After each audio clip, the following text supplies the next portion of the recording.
Agora, depois da expulsão, o Milito demorou para mudar, Mili? Você já falou que ele poderia ter mudado. Dá para a gente colocar na conta dele esse 3-1? Olha, eu acho que o trabalho do Milito no Galo é um trabalho muito bom, né? Mas o time faz 10, agora 11 partidas que não ganha, né? Então tem alguma coisa acontecendo ali. Não é difícil notar que tem problemas no elenco. Assim, a gente já viu brigas entre o Scarpa e o Hulk, depois falaram que ficou tudo bem, depois a gente viu brigas também entre o. Agora, eu falei, né, essa do Vargas, o Davidson, o Lianco, gente. Quando o Galo eliminou o River, o Lianco deu uma entrevista que me chamou muita atenção. Porque ele falou: o Davidson é insuportável, eu não tô brincando. Ele falou: é verdade isso que eu tô falando. Mas ele é craque e ele decide jogos pra gente. E quando ele falou isso, eu senti que tinha alguma rusga ali dentro, sabe? Ele não estava falando brincando, ele não falou brincando. E eu acho que é normal também. Um time é relacionamento, mas se você chega numa final com jogadores se estranhando, como a gente viu imagens do treino, e hoje, no primeiro tempo, gente, quando o Galo com 11 jogadores, o Botafogo com 10, eles estavam brigando. Eles estavam brigando entre si. Então tem alguma coisa ali que não é só o Milito, sabe? Embora isso também passe por ele, né? Você criar harmonia no elenco passa também pelo treinador. Mas tem alguma coisa ali que vem de longe.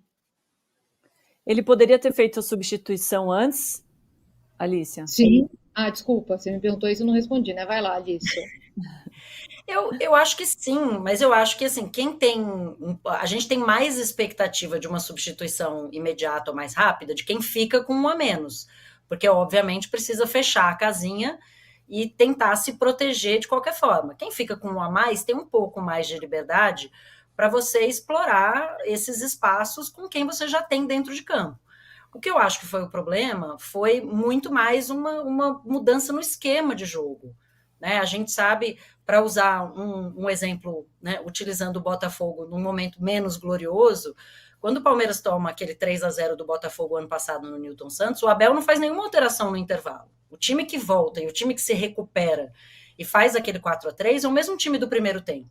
Então é possível você mudar a forma de jogar com os mesmos jogadores que você tem dentro de campo.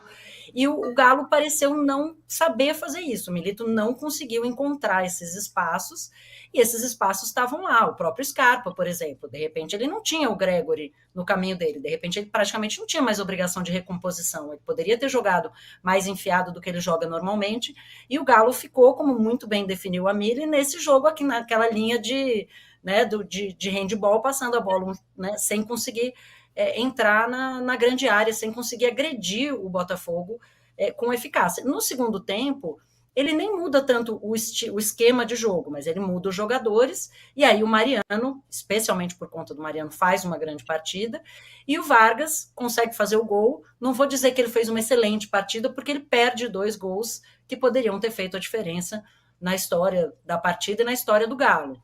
Então, talvez tenha um pouquinho aí da conta do Vargas individualmente também.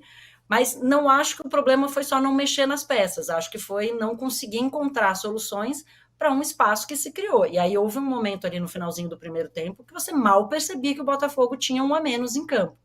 Justamente méritos do Arthur Jorge do Botafogo, de conseguir segurar isso taticamente, e aí demérito do Milito e dos jogadores do Galo de não conseguir encontrar esses espaços. Roberto Rodrigues diz aqui, ó, o Vargas errou 2 gols feitos, a culpa não é do técnico, o treinador não joga. Não joga, mas faz jogar, né? Envolve o time, faz aquela... o ambiente, como a Mili falou já, né? E não conseguiu fazer porque voltou do intervalo melhor, bem melhor, parecia até outro time. Mas aí, como você falou, né, Mili, já era tarde. Não deu. Eu acho que o Botafogo ficou atônito com a expulsão. Acho que todo mundo ficou, né? O Botafogo, o Arthur Jorge ameaçou mexer, então ele ficou em dúvida se ele ia mexer ou não. O Botafogo recuou, ficou lá com uma linha de 6 atrás, mas bem atônito. O Botafogo demorou uns 20 minutos para conseguir fazer alguma coisa, pegar a bola e tentar um contra-ataque. E o Galo não aproveitou. O Galo não tentou. Então, se o Milito, eu não sei, mas assim, 10 minutos dessa morosidade, desse toque para o lado, coloca alguém, mexe. Porque aí você muda um pouco essa atitude. Era uma atitude meio. Parecia jogo da 10ª rodada do Campeonato Brasileiro, era final de Libertadores, sabe? Então faltou sim, faltou uma potência ali no Galo, que sobrou no Botafogo, porque depois que o Botafogo entendeu como o jogo seria, ele falou, então tá bom, então ficaremos aqui e sairemos no contra-ataque. É um time que faz isso muito bem. E o segundo gol, que a Alice falou, né, absurdamente a inteligência do Luiz Henrique, era uma bola perdida, era uma bola, ele não tinha o que fazer, mesmo se ele recuperasse aquela bola.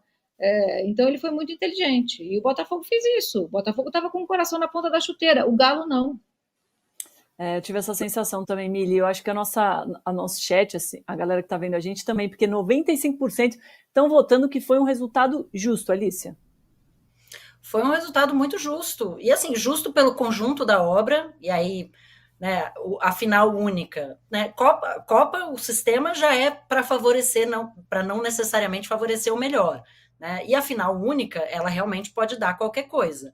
E, de fato, essa final única proporcionou que o melhor time vencesse, e acho que o melhor time, inclusive, dentro da partida, porque você conseguir se segurar, e a gente está falando de um time que tem problemas, um Galo que vai mal no Campeonato Brasileiro e tal, mas é um time que tem o Daverson, que é um atacante eficiente, que tem o Hulk, que tem o Paulinho, que tem o Scarpa, que tem o Vargas, que tem o Mariano, é um time muito bom.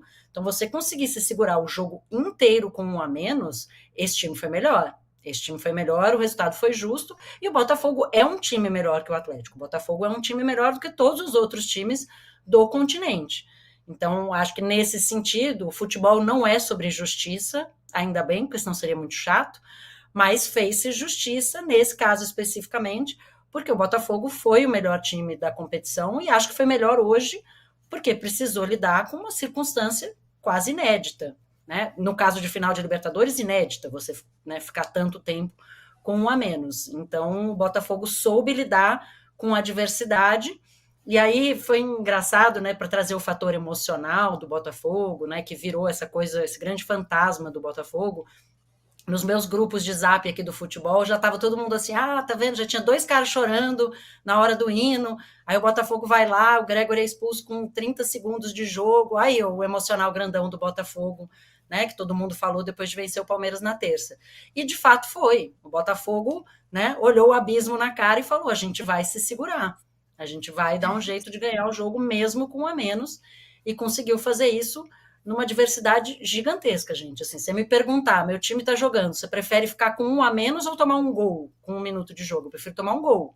Ficar com um a menos logo no começo é trágico, e o Botafogo conseguiu superar isso e venceu o jogo por 3-1, né? O gol saiu no final, no último minuto né, da partida, mas foi 3-1. É um resultado absolutamente impressionante para o Botafogo, dadas as circunstâncias da partida.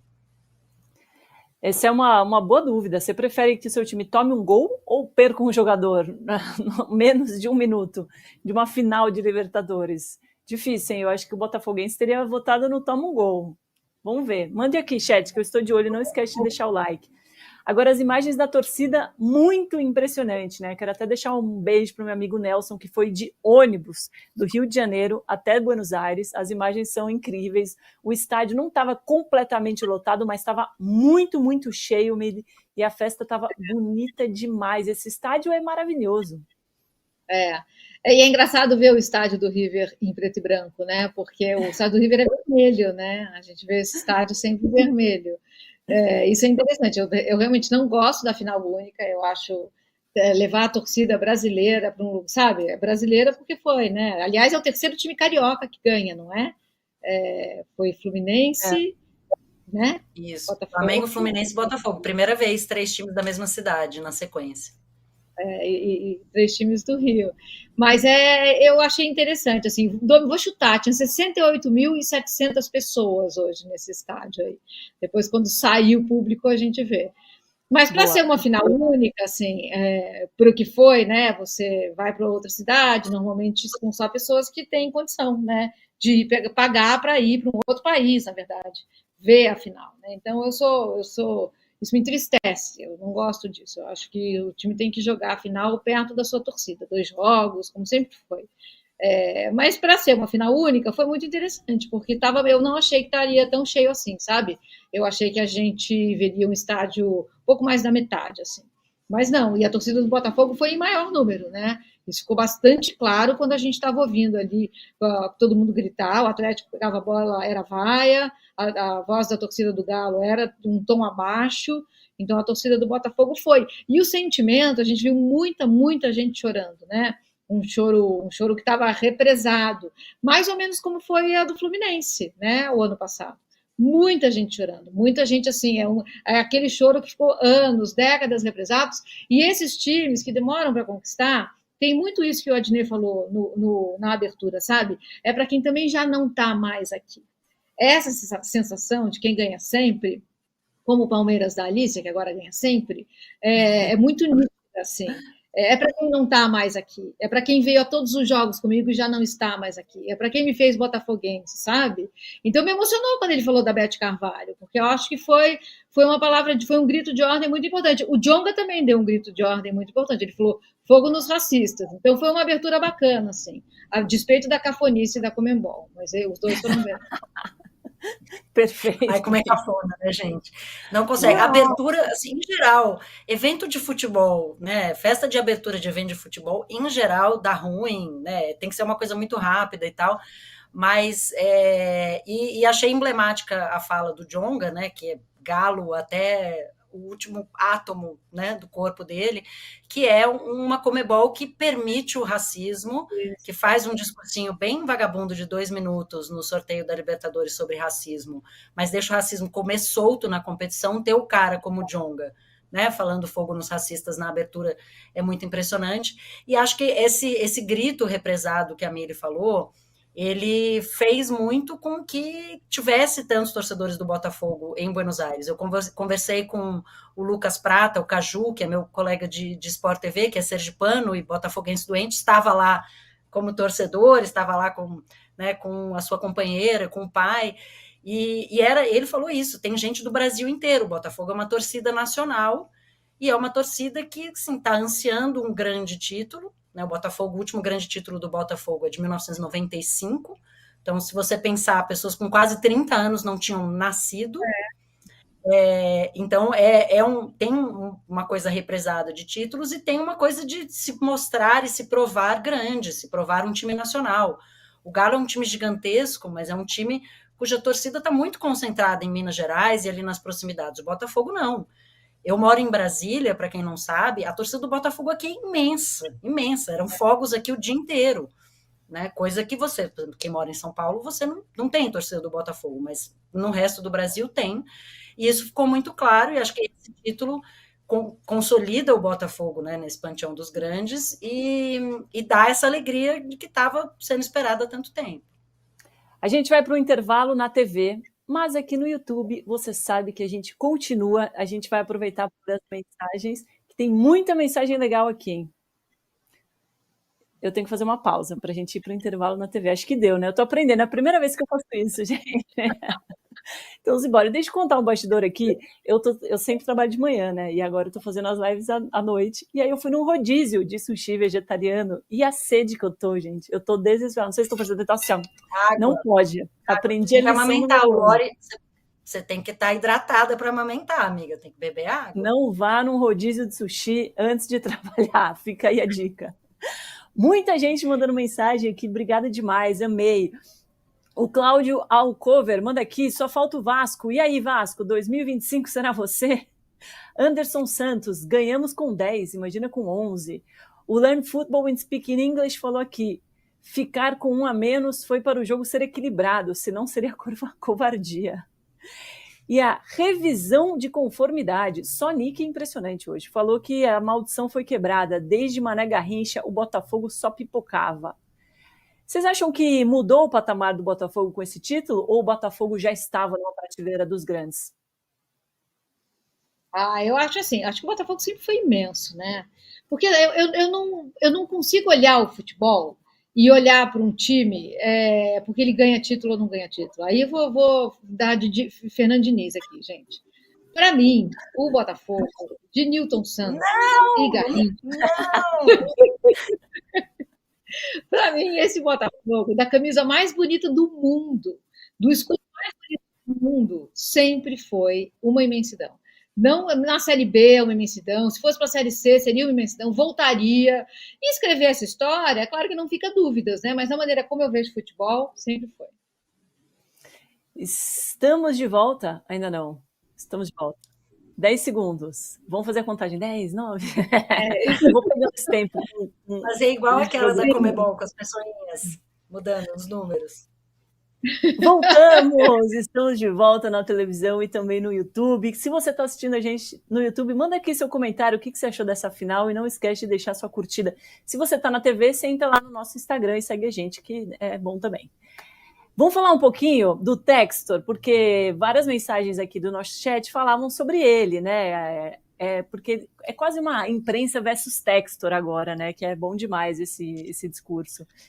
Como vocês acham que fica a responsabilidade do Textor nesse título? Qual é a porcentagem de responsabilidade dele, Mili?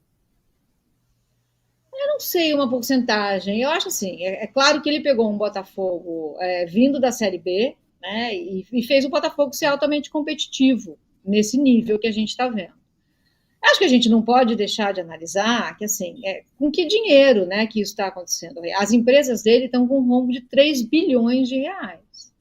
Então, ele vai contratando, mas também não vai pagando muito bem, as dívidas estão aumentando, porque virou SAF, a gente não pode achar que, se virou SAF, gente, agora as dívidas já não são mais um problema. São. Ele está com essa dívida, ele provavelmente vai ter que vender muita gente do Botafogo para tentar cobrir esse buraco. A situação do Lyon é seríssima. A do Crystal Palace nem se fala. Então, como empresário, eu tenho muitas ressalvas. O comportamento dele no ano passado, acho que foi vergonhoso. Levar a pastinha para Brasília, com esse chororô. Então, acho que foi uma lástima, mas não dá para a gente deixar de enxergar que ele fez o Botafogo ser competitivo. E hoje, duas coisas me emocionaram em relação ao Textor. Primeiro jogo, eu acho, que ele viu uma virada heróica do Botafogo no Nilton Santos, ele pegou um bandeirão e chorou. Ele estava realmente chorando.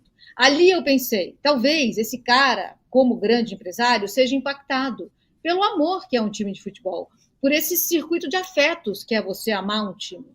E hoje ele chorou de novo. Hoje ele estava chorando. Então, eu acho que ele pode se transformar. Eu não estou vendo isso acontecer, não sei se já está acontecendo. Acredito que ele pode se transformar. Mas a questão é que você não pode olhar para ele como se ele fosse um grande empresário de sucesso, tivesse tudo bem, por causa dessas dívidas. Se a gente for olhar a Leila, ela não é tão badalada quanto ele, muito pelo contrário. E ela faz um trabalho muitíssimo melhor do que o dele. Se a gente pegar os últimos 4 anos, ela é melhor do que ele. Ah, não, mas não ganhou o Palmeiras esse ano só um estadual. Tudo bem, no recorte curto, talvez não. Mas o Palmeiras ainda pode ser campeão brasileiro, né? O Botafogo vai ter que voltar e ganhar do Inter. É dificílimo ainda o que o Botafogo tem para fazer pela frente. Pode ser um ano realmente o maior ano da história do Botafogo. E eu diria, gente, assim, que mesmo se não ganhar o brasileiro, já foi, né? Já foi o maior ano da história desse clube.